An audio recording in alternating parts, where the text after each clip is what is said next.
Salam les frères et sœurs, vous allez bien? Moi je.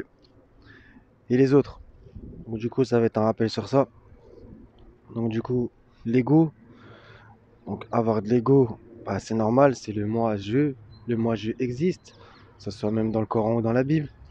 Faut pas nier ça. Moi je suis pour vous de sa part un avertisseur, un annonciateur. Par exemple, Sourate 11, verset 2. Jésus il dit sans cesse aussi, moi je vous dis en vérité, etc. Maintenant, il ne s'agit pas de se nier ou de nier autrui. Justement, c'est là qu'est la petite nuance. Bien au contraire, se rappeler aussi que quand le Seigneur a envoyé Moïse, il lui a dit, c'est ainsi que tu répondras aux enfants d'Israël. Celui qui s'appelle Je suis m'a envoyé vers vous. Dieu est, a été et sera celui qui n'a ni début ni fin. Donc, Dieu existe et nous a fait exister. Nous existons, il ne s'agit pas de se renier, au contraire. Maintenant, dans cette société, l'égoïsme et l'individualisme a pris une part trop importante. Et par exemple, on peut le voir sur les réseaux sociaux. Donc avant, à moins que tu sois écrivain ou que, je sais pas moi, tu passes à la télé, bref, euh, tout le monde n'avait pas la parole dans un certain sens pour être audible. Maintenant, tu crées un compte Insta ou je sais pas quoi, ou même YouTube, etc. Et tout le monde peut avoir la parole. Donc aussi, si tout le monde a la parole, j'ai envie de dire, n'importe qui a la parole. C'est comme si tout le monde est ton ami, bah c'est comme si tu n'avais pas d'amis dans un sens.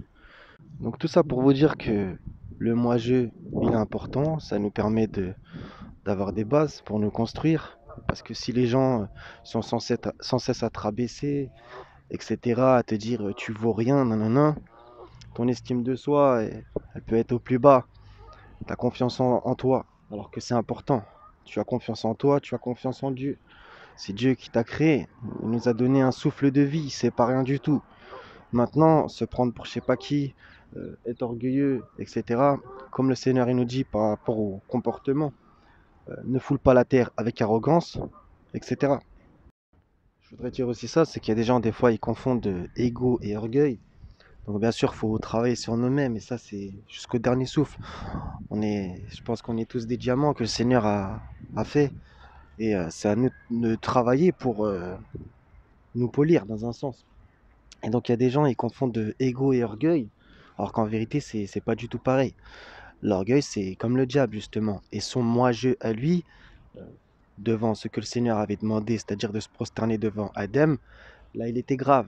Il s'est estimé supérieur, meilleur. Et là, c'est dangereux. Par contre, ton existence, exister, c'est autre chose.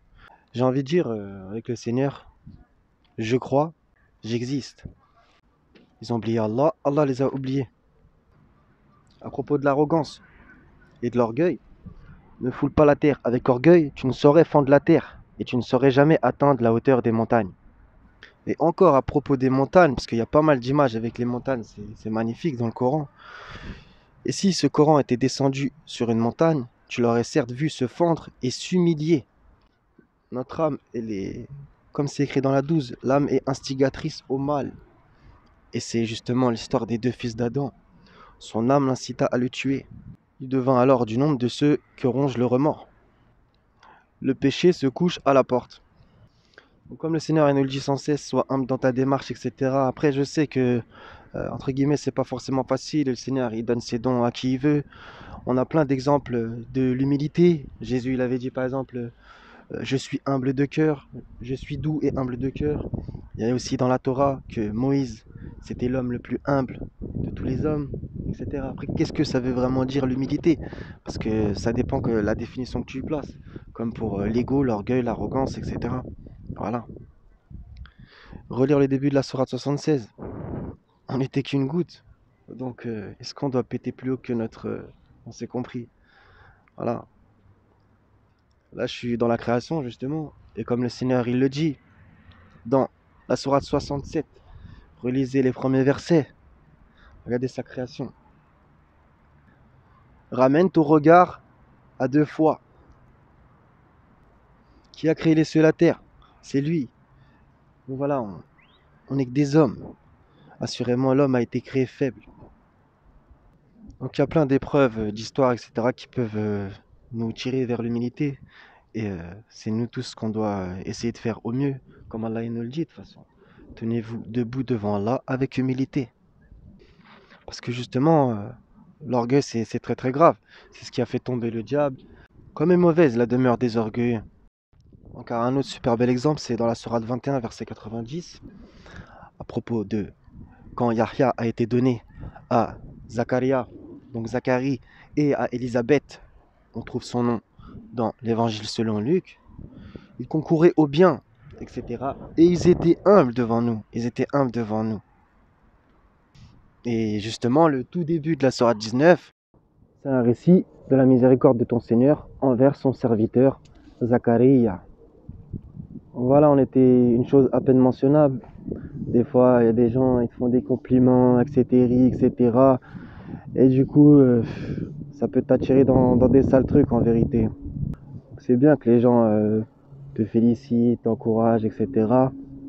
Maintenant, il y a un mal là-dedans aussi, c'est qu'au final, tu peux prendre la grosse tête, etc.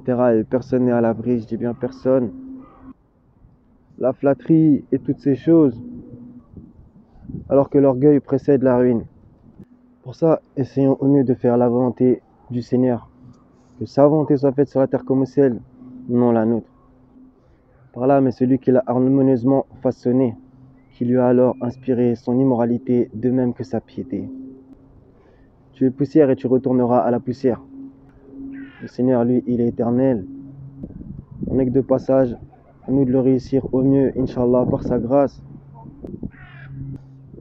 Donc, pour revenir à ce que je disais un petit peu au début, voilà, moi je, tu fais mal à la tête. Donc, il y a des gens, ils font que de parler d'eux, franchement, c'est archi désagréable. Bien sûr, tu peux écouter tes amis, etc., quand ils te parlent, c'est sûr, c'est même ce qu'il faut faire. Maintenant, si tu me parles de toi toute la journée, je vais pas te mentir, voilà, parlons du Seigneur. Lui, au moins, il est parfait. Alors que nous, comme il dit, si Allah s'en prenait aux gens pour ce qu'ils ont acquis, il ne laisserait sur la terre aucun être vivant. Que celui qui n'a jamais péché jette le premier la pierre. Donc ça nous arrive à tous de voilà, on a été le centre d'une chose, etc. Voilà, ça te fait gonfler. Mais en vérité, au final, t'en ressors comment? On grandit ou voilà. Donc les gens qui ils font que de parler d'eux, par contre toi quand tu leur parles de toi, mais pour un truc important, hein, pas pour dire oui tout à l'heure j'ai été acheter du pain.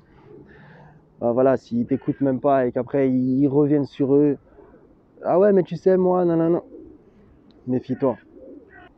Donc on existe, c'est le Seigneur qui nous a donné la vie. Maintenant on n'est pas le centre du monde.